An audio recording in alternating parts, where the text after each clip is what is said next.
I am a child of the universe, a daughter of nature. I embrace the windy days, I hug the sunny days.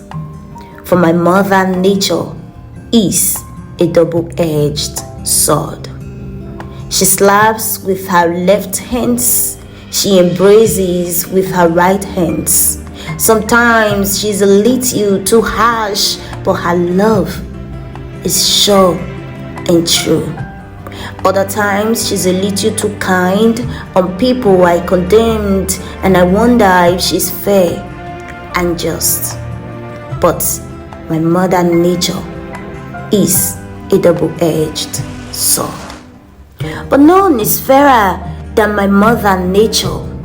No love is purer than her burning flame.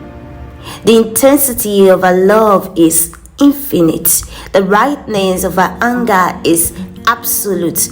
My mother nature is a double-edged sword. So when she whispers, listen, her voice is the greatest lesson. Time and season she teaches. Patience is what it takes to be her true pupil.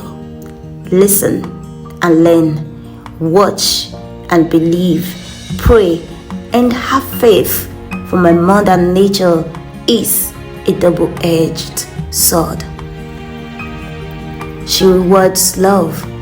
She rewards good. And she never forgets. My mother nature is a double-edged sword.